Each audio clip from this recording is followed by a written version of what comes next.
It's a real pleasure to be here in Nottingham. And as Beth was saying, kind of want to really use the Zanele show, which I think is a kind of a really powerful and thoughtful body of work, as a kind of jumping off point, really, to look more broadly at work, at photographic work that's kind of emerging across different parts of Africa right now, because I think we're in the midst of kind of really strong and, if not, kind of amazing time in terms of African photographic work, in terms of what we might loosely call a generation of artists working across the continent, and in some cases more widely across kind of the African diaspora, who are really interrogating some of the ways of representing and thinking about and kind of imagining what Africa is and what Africanness might be. And I guess, I'll talk for a bit of time, half an hour or something like that, and really this is kind of just kind of sketch out of a bit of territory. And kind of, I guess I wanted to start really, well, I mean, let's start with Zanele. So, you can see the Hail the Dark Lioness show down below. This is actually an image from an earlier, in fact, an ongoing project of hers. So she's been doing this project called Faces on Phases, actually for the past 12 years. I wanted to show you an installation shot because it's kind of relevant how it's laid out. So this is, I don't know, some of you might be familiar with it. This is an ongoing series of portraits that she's been doing of LGBT people in South Africa. A lot of them lesbians, but LGBTQI, it's kind of a deliberately broad spread. And she's been presenting them in this kind of quite total way. It's a large body of work. It's been growing across that course of 12 years. And, these images, and in fact the images downstairs, but these images in particular, I think, sit within the context of, a number of different things. South Africa actually has some of the most progressive equality laws in the world. It's part of their constitution. But, there are a number still of anti-gay laws in a number of different countries in Africa. There's the death penalty for gay people in Mauritania, Sudan, northern Nigeria, southern Somalia. It's illegal to engage in same-sex activity in a number of different countries, an alarmingly large number: Angola, Cameroon, Egypt, Ghana, Kenya, Nigeria, Senegal, all of these places, Uganda, Zimbabwe. And even though South Africa has progressive laws, that doesn't stand in the way of the fact that people from the LGBT population are subject to attacks, to murders, to corrective rapes if you're a lesbian. All of these things are part of the society. And this work, Zanele's work here, I think, is is a deliberate way to resist some of those attacks on free expression, on free association. What's interesting is that, I met Zanele last summer, I think, in South Africa, and she talks about how she wants to create spaces with her work. She wants to physically occupy a white cube space and create a space of community, connection, engagement. She talks about herself as an activist as much as an artist. What's interesting is that, I think it was in 2009, she had a show, not this show, but another show, where the South African Minister of Culture came to see the show, didn't like what she saw. South African Minister of Culture described the work as pornographic, immoral, offensive. And in a way, that's the battle. The battle is against kind of forces of, whatever you call them, resistance, or forces of kind of repression, or at least reaction, and about how you do something else.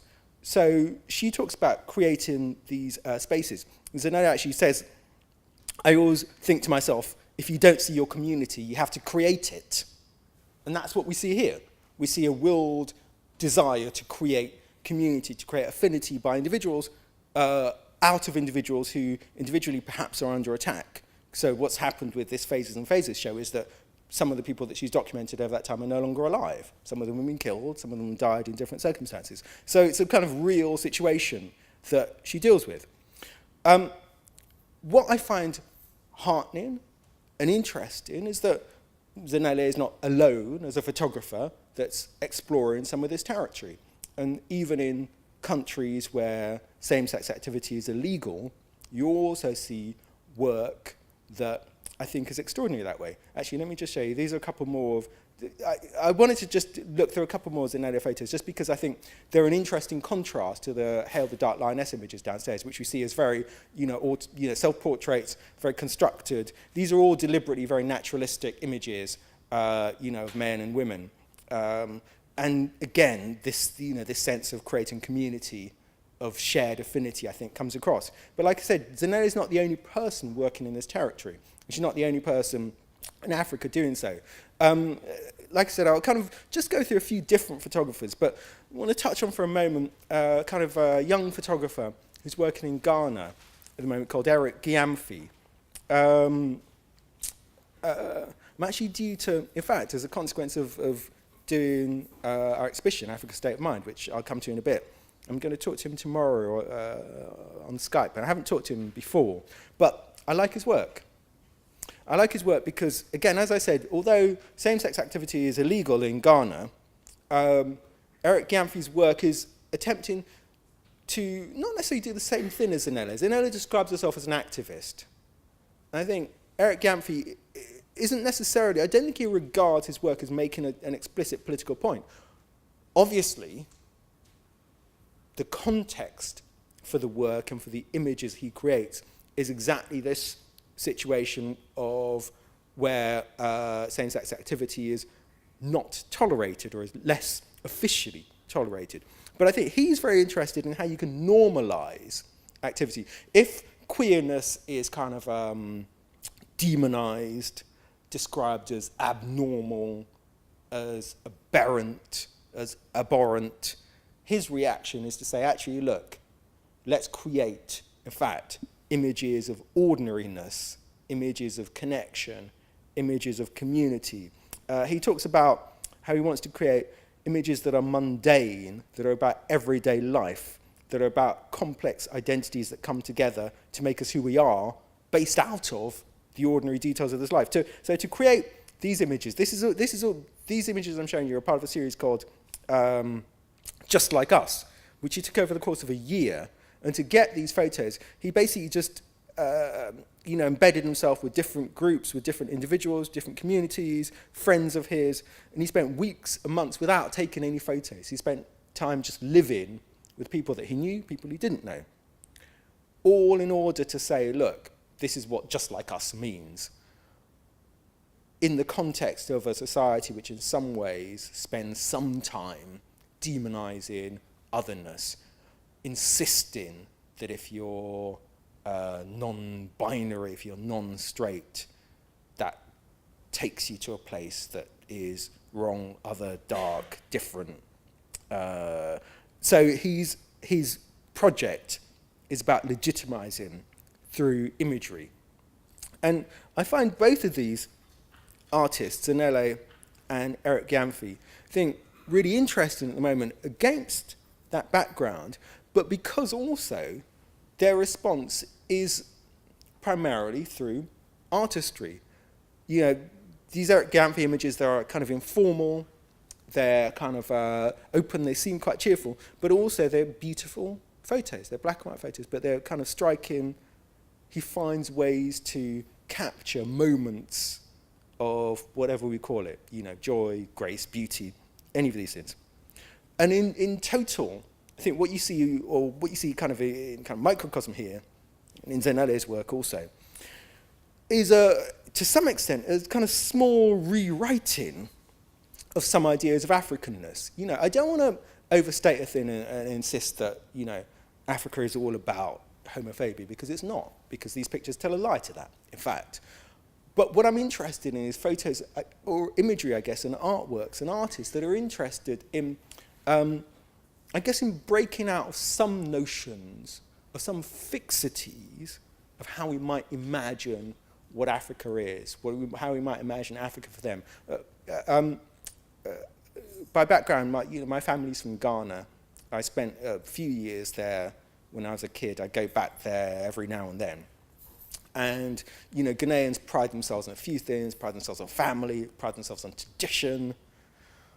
But it's not like this is all there is to a place.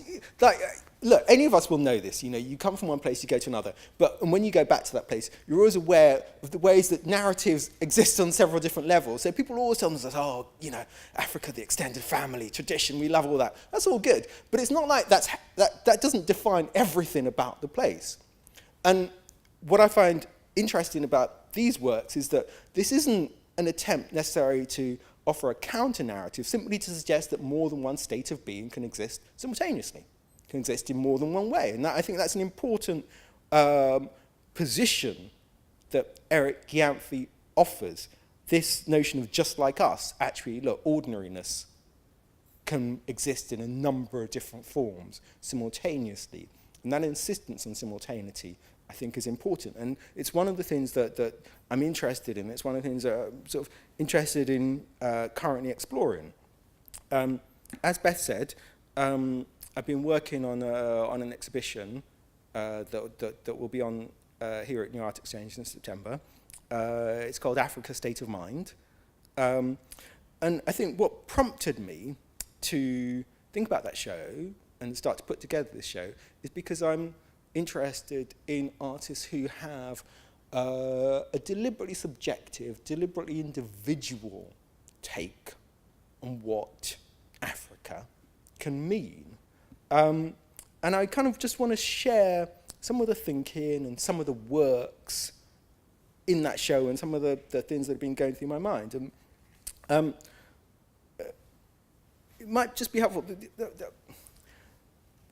Africa's State of Mind is, roughly speaking, at least in my mind, kind of split into three different aspects, or three different states, if you want, three different themes.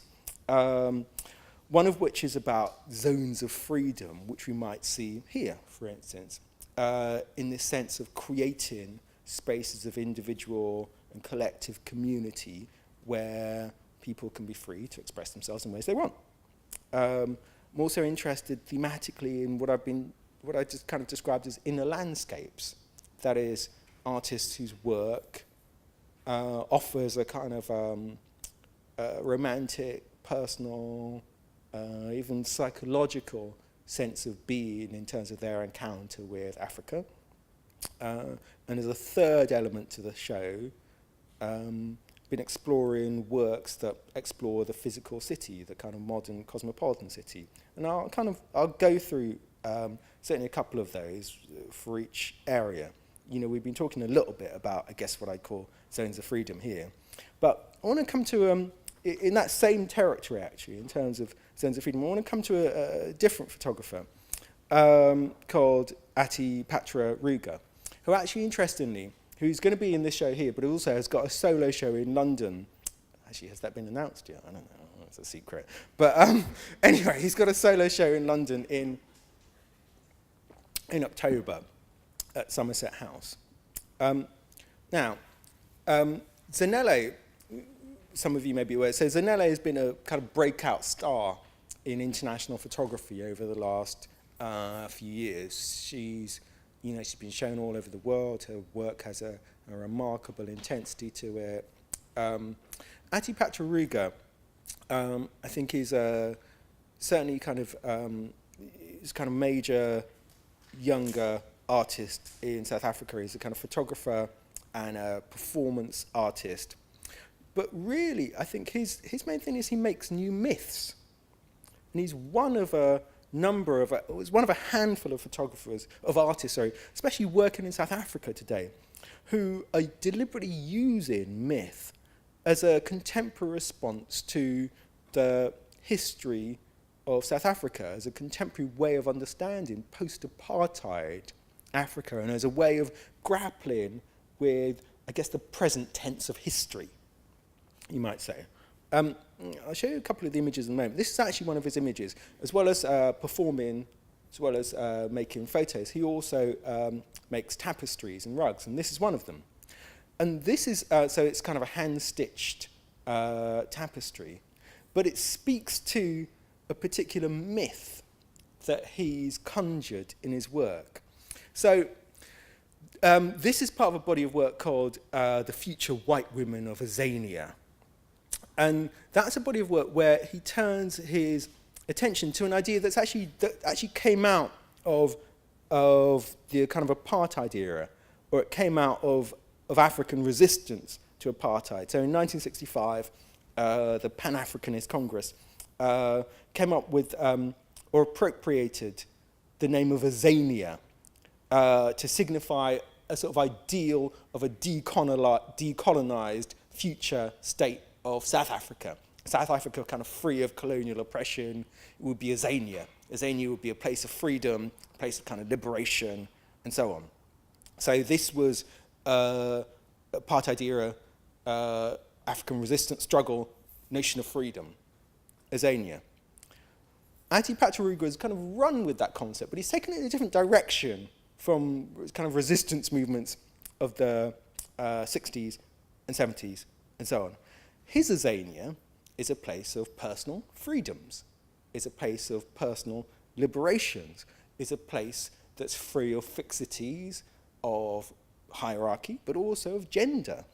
And you get a hint of that. I wanted to open first, before showing you some of his other images, just with, if we look at the map, we look at some of the places in his version of Azania, which speak to all sorts of kind of potentially transgressive or discrepant notions of propriety. You know, there's kind of suggestions of sort of decadence and so on. So, yes, they're familiar places. We can look at Palestine in there, kind of prominently, but we also see Sodom, from the Bible. But we also see Kurdistan. We also see Nanubia. We see Swathed. We see kind of places that are some real, some very imagined. Fallopia. We see places that are deliberately suggestive, places that are deliberately a bit rude.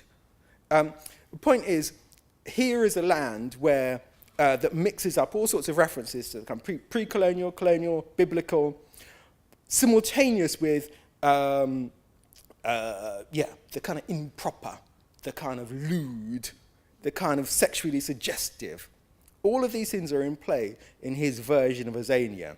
And his version of Azania, his version of freedom, is a place where all of these things are free to be, and all of the people, presumably, in Fallopia and Kurdistan and other places, are free to be who they will. And we see this when we come to some of the images. So this also is from The Future White Women of Azania. His Azania is populated with all these characters who are in states of transformation. And at the center of these kind of figures who kind of take on mutable roles, you can't quite see it actually, but in fact, to the left and right of the zebra, you can see leading the zebra over here is actually one figure. Behind that, wearing the hat, is also another figure. So these figures who are potentially in the midst of some sort of shift or change, or who are kind of chimeric figures of one sort. At the center of them is the so-called future white woman of Azania, who we can't see yet because she's kind of reading balloons. She's on the precipice of transformation, of emergence. And we see her here. Here she is, Miss Azania, potentially the future white woman of Azania. She's kind of glorious. She's perhaps fluid in her gender, in her sexuality, but she's also regal.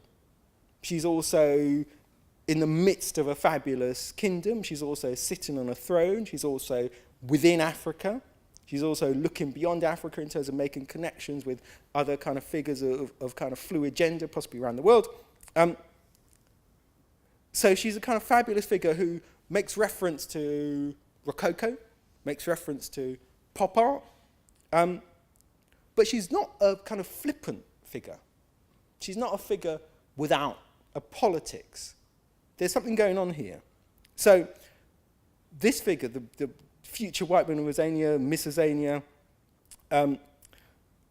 is part of Patra Ruga's own attempts, I think, to figure out a way to make sense of, come to terms with, reinterrogate South Africa's history, 200 years or more of trauma, of oppression for black people, an insistence that if you are black, you have to sit in certain categories, you have to live in certain places, you have to comport yourself in certain ways. Here is resistance to that, but generationally, the question is, how do you define, how do you resist in the early 21st century after apartheid?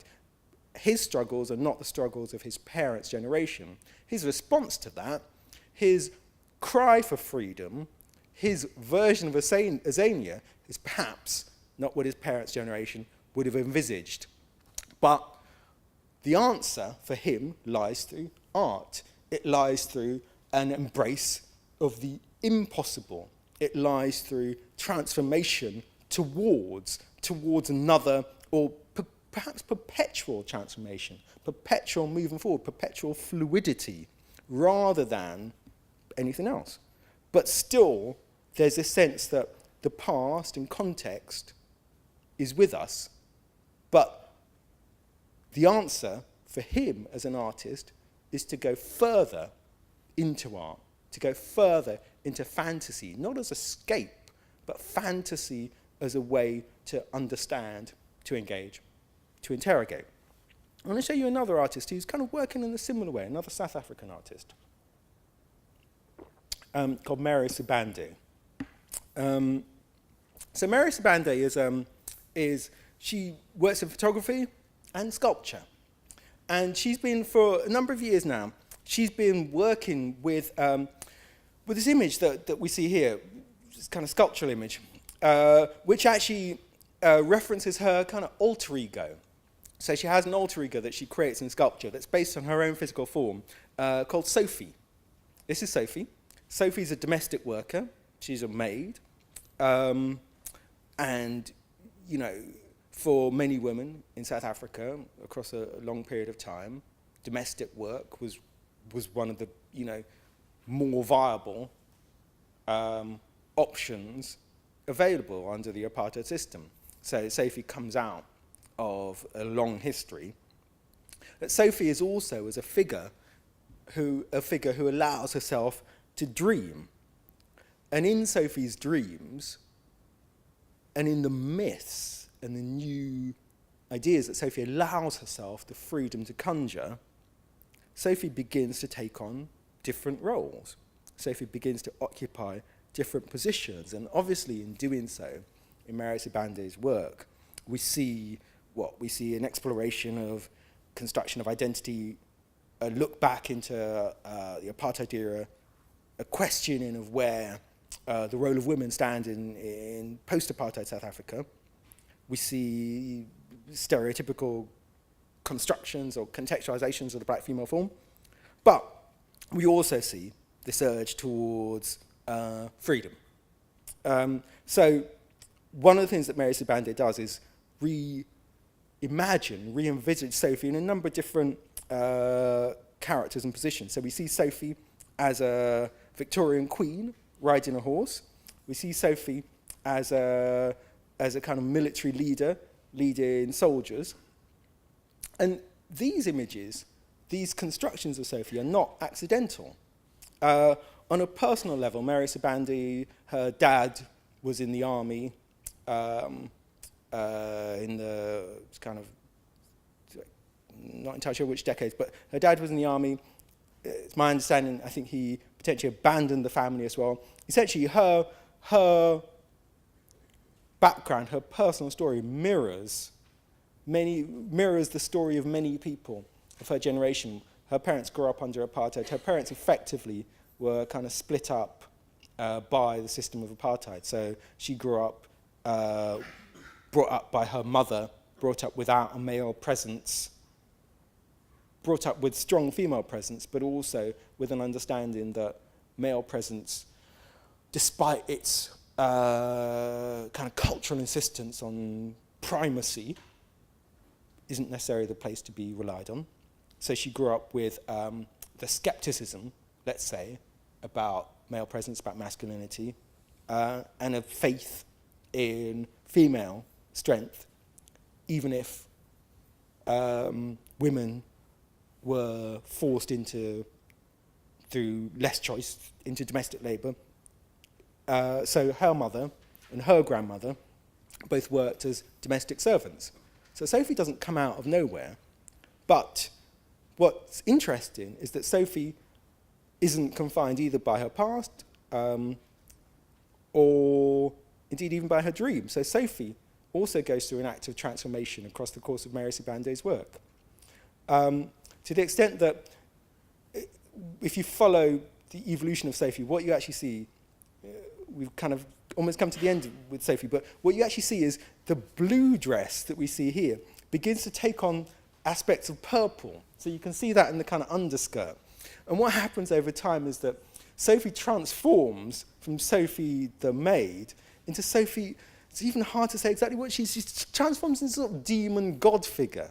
This kind of figure who starts to kind of loose kind of tendrils and kind of tentacles out of her. Sophie expands beyond her own body. She lets kind of wolves and wild dogs loose around her. But she becomes a figure far more powerful and far more fearsome. She becomes a figure whose body it's impossible to accommodate. She becomes a figure who imagines herself mythic, imagines herself goddess.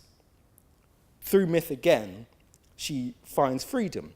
And even the purple that she inhabits, again, these aren't just fantasies. These aren't just imaginings. So the purple that Sophie becomes consumed by, embodies, has its resonances. You know, we can think of purple as a regal colour. But also, under the apartheid era, the police and the kind of military forces sprayed apartheid era protesters with a purple dye. So purple becomes also a way for her to grapple with the past that she witnessed, the past that she experienced. Purple becomes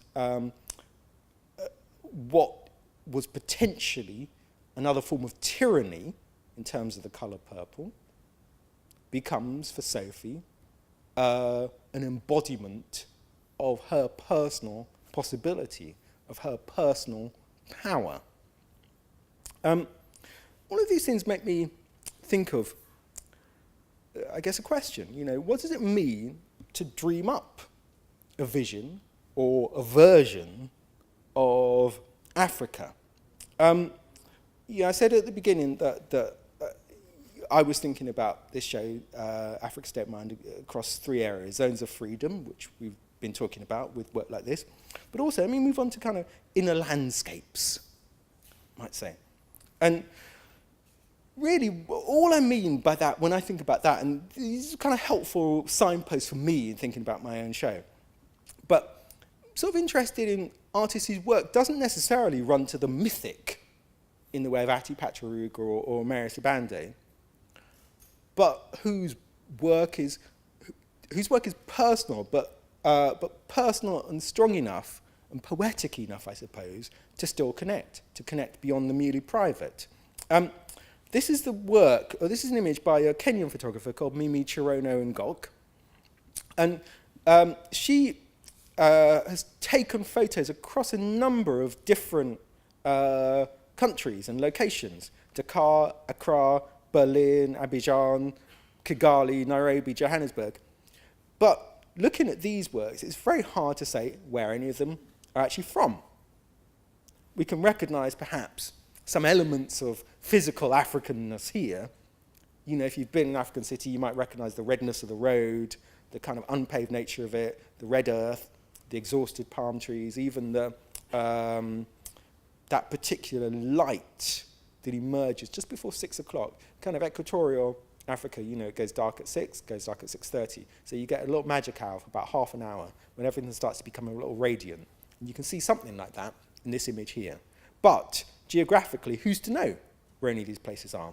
They suggest not geography so much, but what Mimi Chirono Ngok talks about as an emotional cartography.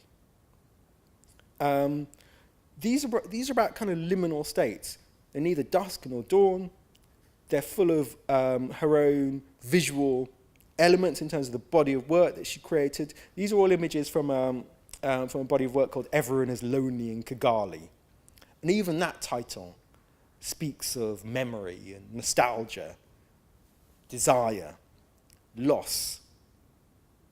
Not so much place, but perhaps love thwarted.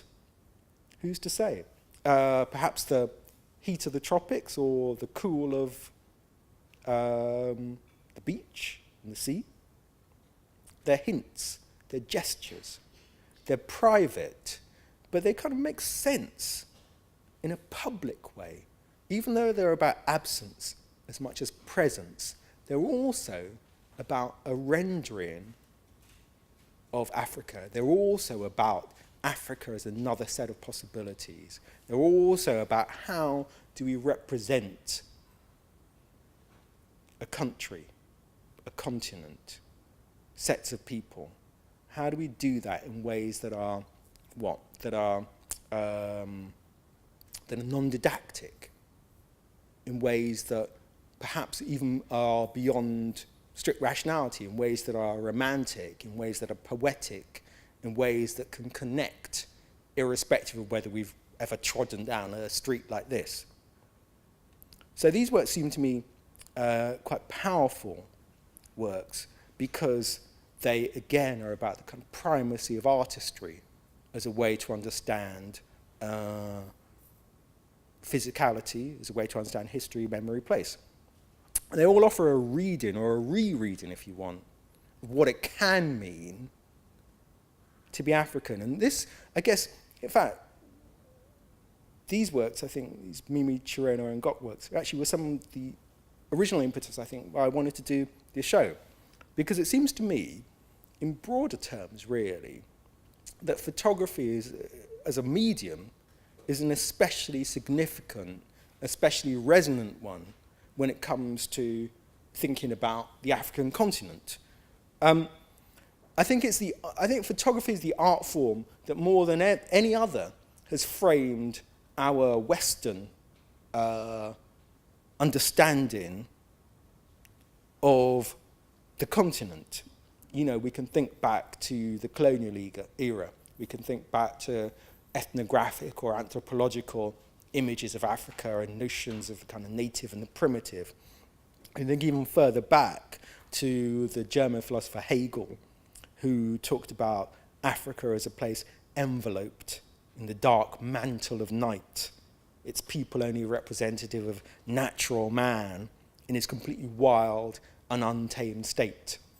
I would suggest some of those ideas of Africa remain in the present. We only have to think about Donald Trump calling every country in Africa, shithole nations, to see how some of those same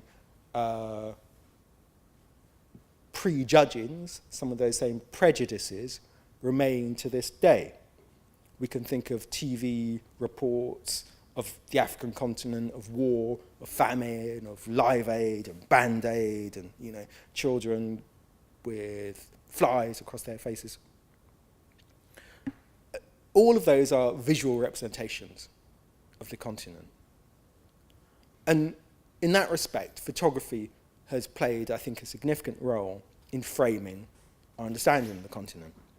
And I guess what I was interested and inspired by is, why I wanted to do the show, is that looking around, you can see in Zanele's work, or you can see in Marisa Bandung's work, or Mimi Chirona and Gok's work, you can see a different Africa. Not an Africa that's even trying to respond to those notions, but presentations of Africa that are about themselves, presentations of Africa that are deliberately subjective, deliberately individual, highly personal, sometimes idiosyncratic. And when I was kind of thinking about the show, I came across the work of the Senegalese economist Felwine Sarr. And he talks about, in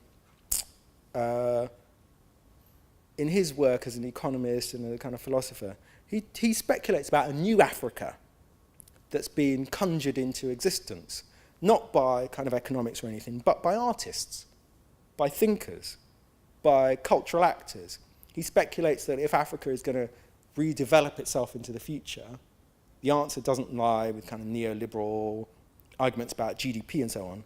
The answer lies in creative figures who can actively reimagine what the continent, what the countries of Africa, what the people within those countries can do and can be. So he talks about an Africa defined by artistic imagination, an Africa defined by the ability of artists to work with the nuance and complexity and contradiction of ordinary life and offer that as a way to re-look and rethink at the world around us. And I think you see some of that in this work here. But also, the context, I think, for some of the zones of freedom that we see in Atipatra's work or some of the other works, the context within which I think artists and creative figures in Africa are finding more freedom to express, to explore, to articulate, is because Africa itself is physically changing. Africa's becoming more urban. There are 3 cities in Africa currently, Lagos, Cairo, and Kinshasa, which are officially megacities, which is cities with more than 10 million people. But that number's set to double by 2030. And all across the continent, you see urban areas, you see cities kind of expanding. The countries, by 2030 also, I think there'll be more people living in cities in Africa than in kind of rural areas. And you see rapid expansion, you see kind of dizzying state of change, capital, goods, people, all moving or shifting together.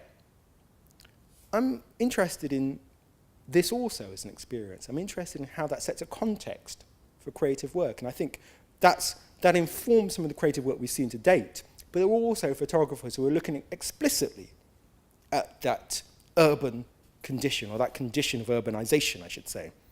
So here we see the work of Sami Balogi, who's a Belgian Congolese photographer. Sami Balogi talks about exploring, in this kind of project, as some of the images I'll show you, Sami Balogi talks about exploring what he describes as the urban now, which he talks about as a moment suspended between the broken dreams of a colonial past and the promises of neoliberal futures.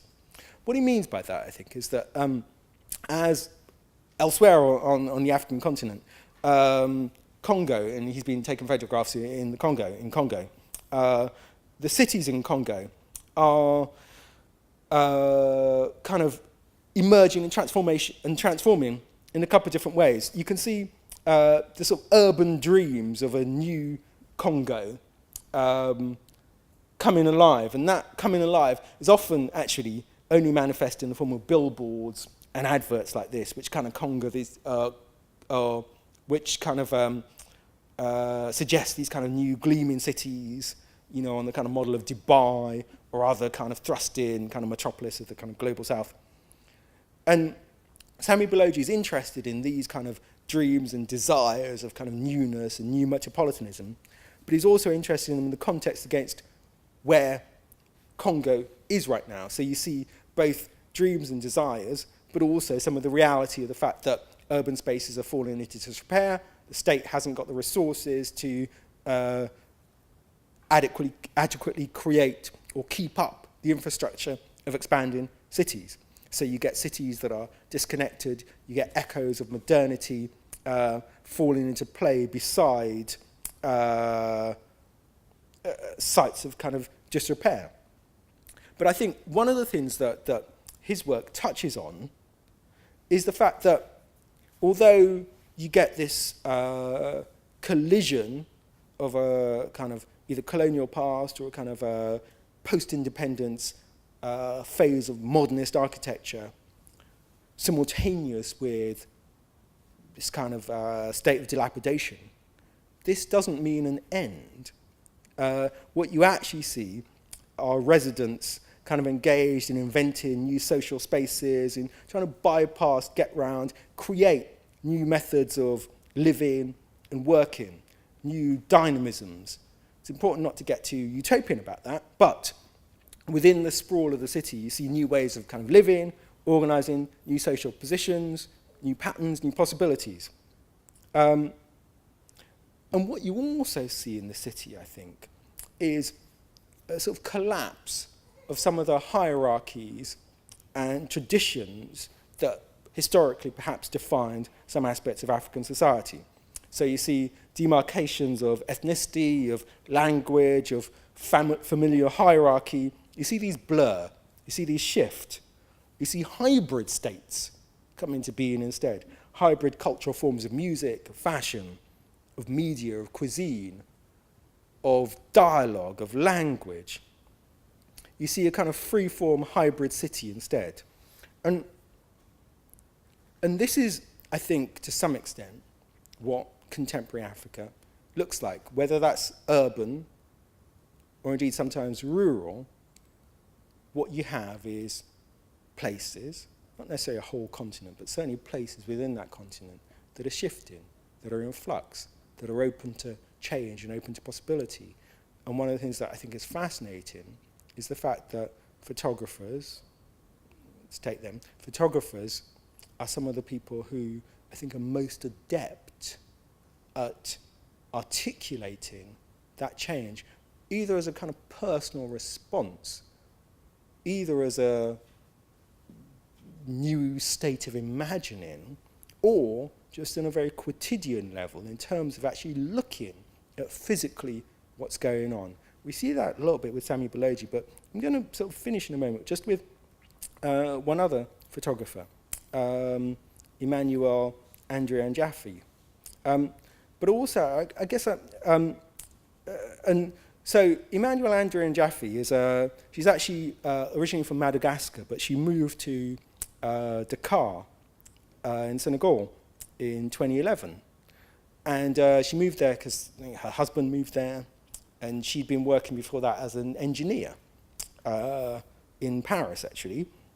She moved to Dakar, and by her own account, she's very disoriented by the city, disorientated. It wasn't like anywhere she particularly lived in before. She didn't know anyone, didn't really know her way around, and she was lost. She started to take photographs. She had no history as a photographer, but she took some photography courses, in fact, some photography classes, and she learned how to take photos. And originally, she would just drive around the city and feel lost. But eventually, she just started walking through the city. She started walking through the car, and she started taking photos in the city. And in that process, she came to develop a body of work and a set of photos, and kind of which ended up being a kind of award-winning photography book. And her photos they're very ordinary. They're about some of the strange places in Dakar, but also some of the everyday places in Dakar. They're about, sofas lined up against the street. They're about a slightly misty sky that may be clear or may not be clear. But she worked essentially as a flaneur, someone who drifts, who wanders, who captures a moment. Really, she became a photographer, but I would also say she became potentially a poet.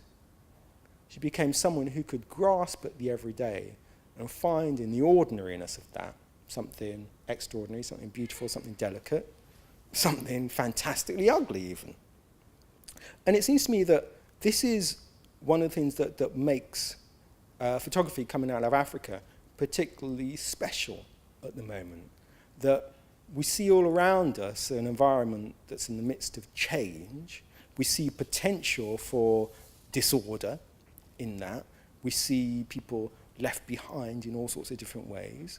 But I think through the eyes of photographers, we also grasp an idea not of what we've been told Africa is, not even sometimes what Africa insists it is, but we see possibility, we see poetry, we see willed imagining, we see the eyes of artists, we see through the eyes of artists Africa in a state of perpetual transformation, perpetual possibility, perpetual becoming, And to be clear, when I say that, I do not suggest that Africa is existing in a place that isn't itself, that hasn't yet manifested itself, only to say that there is always more, only to say that there's always more possibility, only to say that Africa is not written, Africa is not fixed, Africa is not known, Africa can always be re-seen, can always be imagined. I guess only to say that Africa can be, possibly is, a place, but Africa is also a state of mind. Thank you.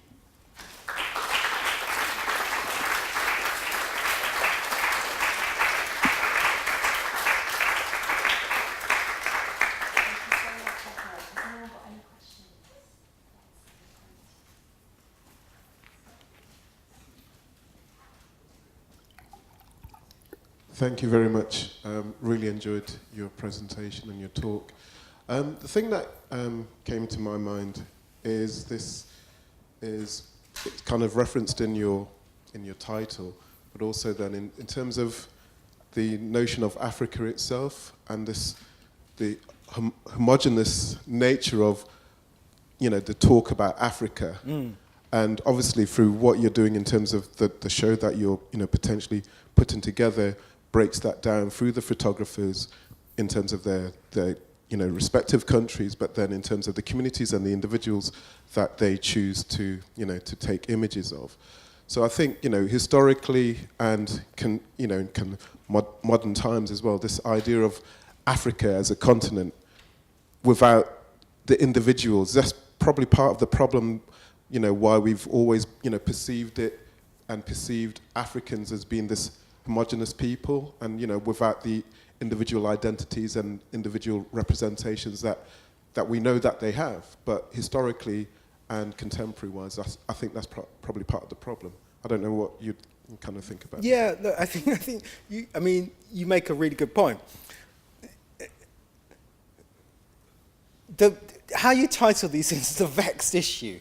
It's fair to say we've gone backwards and forwards across a number of different things and a number of different positions, trying to think about exactly this point, exactly how you encapsulate something without oversimplifying it, without putting it into a box. On a very simple level, I guess I was trying to play with a certain tension between, potential fixed of Africa, state of mind, which suggests kind of openness. So this is a kind of deliberate sense of that. Also, in saying that, I was conscious, and I was really trying, for a while I was really trying. I don't think there's been a show about Africa. It doesn't include the word Africa in the titles. This is an Africa remix, Africa this, Africa that. It is a curse, you're right. It is really, but I guess what I wanted to suggest was that we might feel we know something. We might think we know what Africa is, but equally we might then be prompted to imagine by that title that there is more beyond that, or that Africa is not a fixed place, is a state that's open to further imagination, to further conjuring. I guess that's what I was playing with that title. But yes, it's a tricky affair. And if I tell you what, if you got a better title, I'd be. It's not too late. I'd be. No. I totally agree with you in terms of, because I can see through the work and the presentation that obviously that's not what you. But I think in terms of how it's that notion of how do we get beyond that? How do we get beyond that fixity of that idea of? I guess my thing was. It's always the problematic with the singular nature of Africa. It suggests, the continent is not a continent. I guess, in the end, I can't quite think about Africa in the singular. Every time I think about it now, I think about a multitude, And what I wanted to bring out is something that is not, it's not, I feel it should be obvious or shared between all of us, that here, if we talk about singular, we also talk about collective. If we talk about singular, we also talk about a mass. We also talk about a many. We also talk about complexity rather than simplicity. And I guess I'm quite happy to foreground thinking about Africa in order to open up some of that territory and to insist that if we're going to talk about the continent, let's talk about complexity, let's talk about contradiction, let's talk about richness, and so on. But also, hopefully as well, the struggle is also to do that without being essentialist either, without also going down to some notions of like African truth and African simplicity and African purity. And also, the other thing that I'm personally wary of is exactly that. I hate the notion that there is a single African truth. And that's what I mean, like, there are kind of external representations of Africa, but there are also, representations of Africa that some African people also are happy to embrace. This notion that we're an essential people, that we're this or that. We're just people. And in insisting in those terms, I think, we allow ourselves to be much more. We allow ourselves to be anything, I think.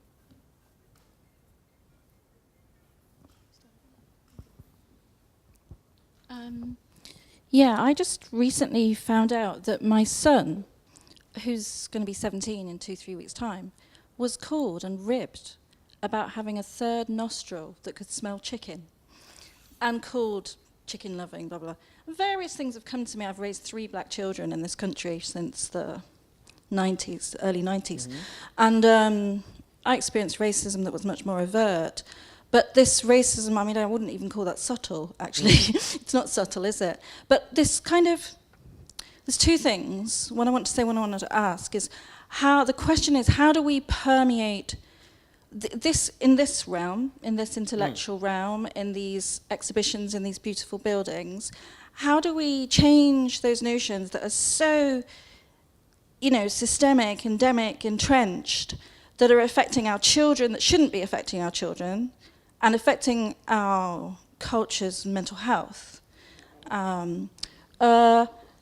How do we bring it from this to that, to change those things that were happening when people thought I was brought up in a mud hut because I came from South Africa? And one thing that I witnessed today that I'd like to share, because I work in a school, is a load of white children in a village in Leicestershire going Wakanda forever and crossing. And I think that that's one thing, and maybe I'm basifying the whole thing that we're here with, is that that is permeating mainstream white young society where brains are like sponges. And it's giving them a choice of the Wakanda, I don't know, you must go and see it. It's amazing. It's the Black Panther movie. And it gives this notion of my daughter articulates it much better than me, but this notion of an Africa that is pre-colonialism. And the map that you showed us, we know that Europeans struck up the map, didn't they, of Africa? And the fact that that artist has gone and done his own map is so powerful. But it's like, my question is, how do we bring this to permeate? Like you were saying, Donald Trump can say those things. And there's a little bit that goes around in the press, in the little bits of conscious press that we have left. But average people, like the night after Brexit, somebody said to me, why don't we go back to the Commonwealth? What was wrong with the Commonwealth? And my jaw just dropped open, and that was in a circle of friends with my partner. So there is so much ignorance that permeates this society. I'm not expecting you to solve it.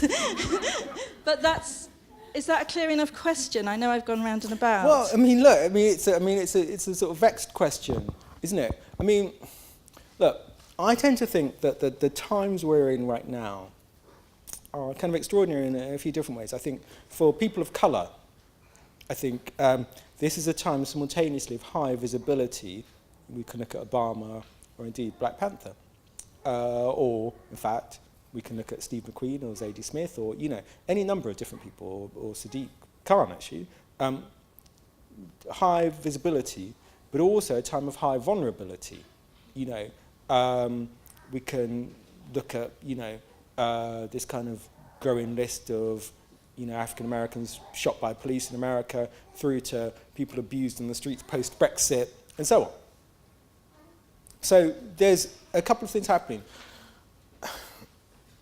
My only hope is that the point about good art is that it's not superficial, it can lead you places because it's based on things. So to take your Black Panther example, for instance, the reason that's a great film is because it doesn't do what almost every kind of big budget film that references Africa has done before, which is have a superficial take on Africa. You know, there's a lot of research they did. It's kind of based on, you know, they based a lot of stuff on kind of existing African peoples and places and so on. You know, the hope is that that version of Wakanda leads people to some sense that actually some parts of Africa that are real can also be complex, can also be sophisticated. And, you know, and the response that I think we have, can have, is simply to assert our sophistication. You know, so you've had those experiences, I had those experiences when I was growing up. My answer, genuinely, the thing I felt as a child, and I guess I've always felt since then, is that, you know, for all the ways that people, told me I lived in a mud hut or whatever else, my answer was that I'd try and find a way to speak. I'd try and find a way to have a public voice. I'd try and have a way to have a response so that I didn't have to be the person that was simply listening to them. I had a way of saying what I thought, of sharing my view of the world. Do you think that these things ultimately filter down? Do you think that these discussions ultimately filter down into the street? I mean, yes, in as much as, okay, and that's, obviously I know yes and things stay the same in many different ways. Yes, in as much as, look, Black Panther, again, doesn't come out of nowhere. Ryan Coogler, who makes that film, is a young man, early 30s, but where does he get the prowess as a filmmaker? Where does he get the sense of responsibility, if you will, to create a film that doesn't have just black people in front of it, but has black people behind the cast, that has a depth of kind of scholarship, so that those representations of Africa aren't superficial? That comes out of, you know, a couple of generations of people insisting that we have to think about things in different ways. That comes out of conversations like this. It's not simple, obviously. It's not straightforward, obviously. But I kind of feel the more we insist on not just our sophistication, not just our cosmopolitanism, but actually very simply on our humanity, the more that acts as a rejoinder, that acts as a hopeful rallying point against some of the things that your son was experiencing.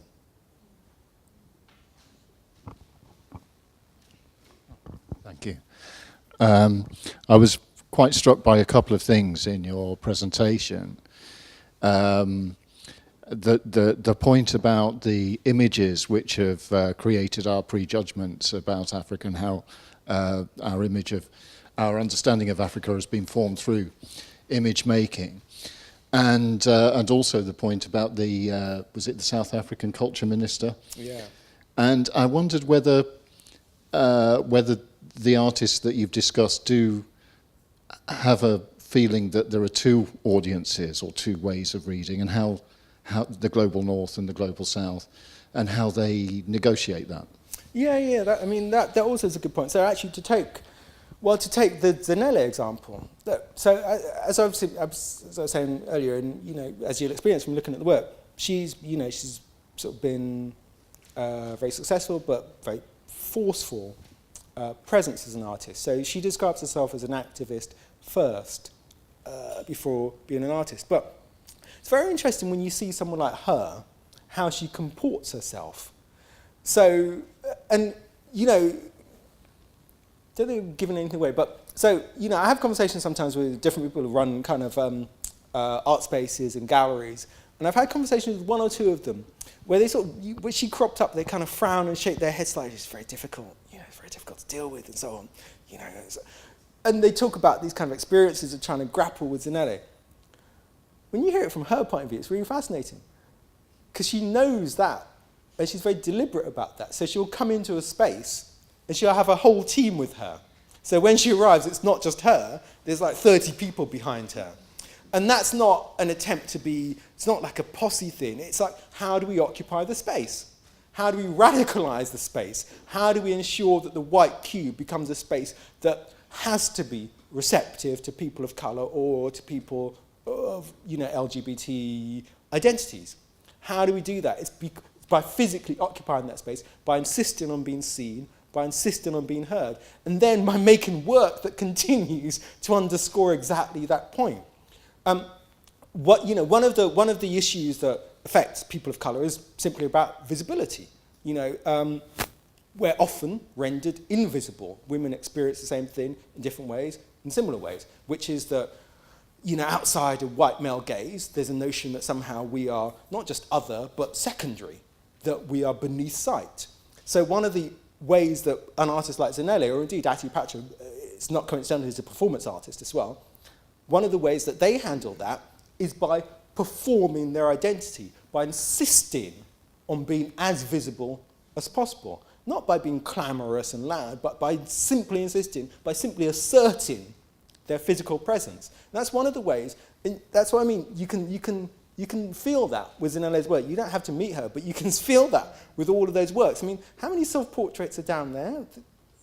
About 75 self-portraits, all of her in different guises, all of her with the kind of chromatic scale of those kind of black and white images pushed further. So she's darker than, than is kind of physically real. All of those an insistence on her blackness, all of them an insistence on her womanhood, all of them insistence on her sexual identity. So the resistance that they use is an insistence, a powerful assertion of visibility. And it kind of shakes the room, and that's what's wonderful about that show. It's kind of even wilder when she's doing a talk or something like that, because you absolutely feel that presence, that's what she insists on. But again, not just her. As I was saying, someone like Ati Patra Ruga is a performer, and he uses some of these tropes that, again, are sort of looked down upon: camp, performance, display, decoration, extravagance, idiosyncrasy. All of those also become a sort of politics. All of them become a politics of form. All of them become a way of not being marginalised, not being made invisible.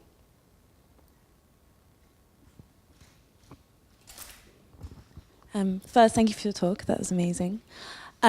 You mentioned how kind of through the media there are mass misrepresentations through kind of charity adverts with children with flies on the face and Band-Aid and things like that.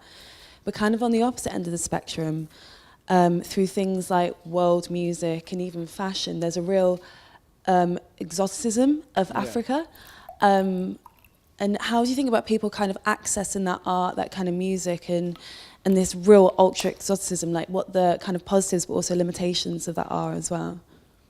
Basically, it's good not to be too general or too superficial, I think, is the answer to that. I remember when world music first came up as a term, I remember being quite offended by it because it felt like a shorthand for third world music and so on. I think the only way through that is to almost look beyond, not so much the labels, but even sometimes the intentions behind the thing, to the work itself. In the end, I'm less interested by what someone says. I'm more by what, by that mode of presentation. I'm more interested through what you can discover through that. And actually, sometimes also, you discover the good things, but you also just discover the lie of it as well. I think the sort of, if there's an answer to some of those fixities of representation, I think it's only to begin with an absolute suspicion of a notion of singularity, of a notion that that a world can be encompassed in one phrase. I'm interested in the stuff that makes life difficult, really, I guess, or in fact that problematizes terms, that makes ideas more complicated. And actually that stuff is always around, and in a way part of the joy is to go in search of that, and even if that is a route through via world music or something, or that term.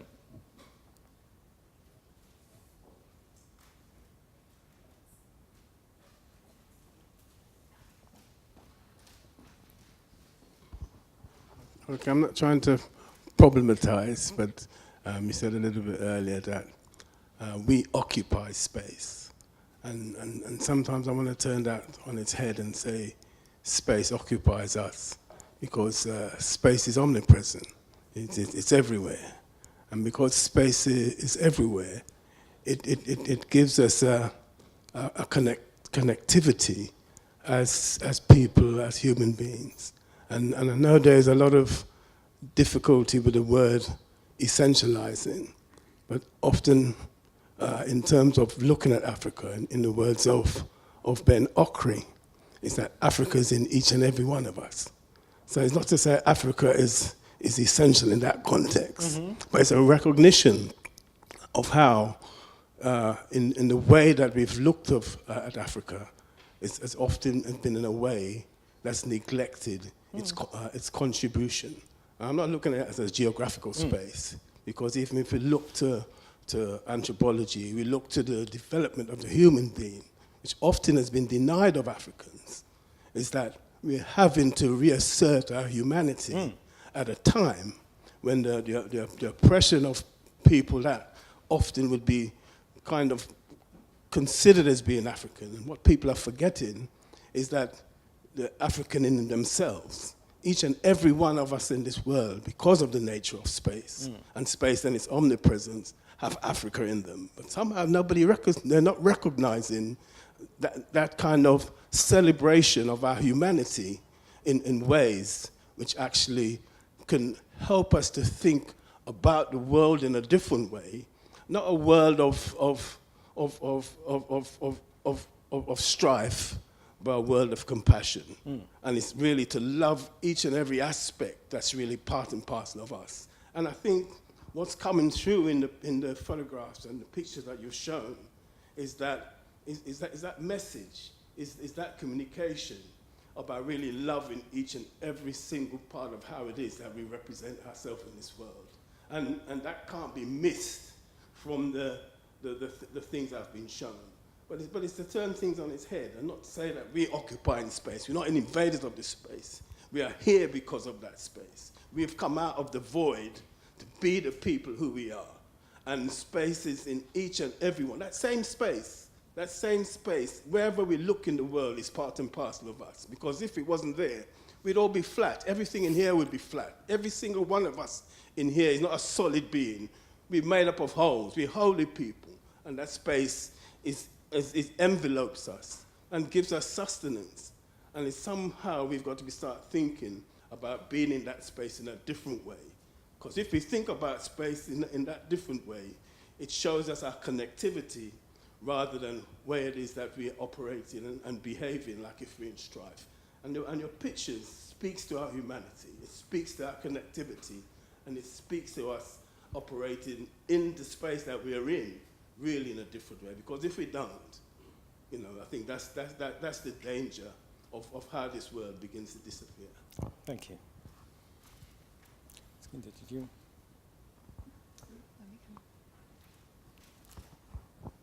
Well, Ekow, thank you very much for a very insightful and thought-provoking talk. Still talking about space and photographers or makers, I was wondering about what you make of the work of the African-American Lyle Ashton Harris, who has also worked in Ghana. Yeah. And because it's a very fluid space that we all inhabit. People traveling from place to place, and he's also taken on some of the same issues that Zanele Muholi. Completely so. I mean, Lyle Ashton Harris is an African-American photographer or artist, but spent maybe about 7 years, I think, in Ghana, lecturing there, but also making work there. I was in New York a few weeks ago doing a talk with Lyle, in fact, and his work absolutely speaks of a diasporic condition. So look, we look at these artists here in Africa. The thing that I think, as much as anything else, that binds them is not geography but sensibility. They all have a deeply cosmopolitan sensibility. They all have a real sense that if they're occupying one space, they're also looking and thinking about several other places simultaneously. That puts them in direct affinity with artists from other parts of the world. So Lyle Ashton Harris can go from America to Africa, can speak of those conditions, but can also, crucially in his work, draw on a history of other figures like Richard Wright, the African-American novelist who also travelled in Ghana. So they can draw on that history. And, you know, the mistake anyway, which no one in this room would make, but the mistake one might make with Africa is to imagine somehow that being in Africa is a move away, a retreat from the world in its connection and its complicity. We were talking earlier, and I think earlier this afternoon, one of the points that I always think about is that, you know, Africa sometimes defined as global south, third world, and so on, but actually, you know, for several centuries, Africa was at the very centre of the world. If we think about the wealth that creates the West, that underscores Britain, underscores America, where does that come from? You know, where's the centre of those lines of commerce and trade? Where does the physical capital come from? Where do some of the natural resources come from? So Africa, as well as being marginalised, has its centrality has often also been overlooked. And I think, again, the great thing about artists who can work in this terrain is that the landscape they inhabit, the assumptions they work from, are inbuilt with a sense of both history sometimes, but fundamentally cosmopolitanism. An idea actually that occupying one place is also a potential to occupy several places at the same time, and that work grows in depth. The more nuance, the more complexity, the more contradiction that you add into that you build into the work. Work has to question itself, and it has to question the world around it as well. I'd like to offer a huge thank you to Ekow. It's such a wealth of insight and such beautiful work. So for everyone, thank you so much. Thank you all for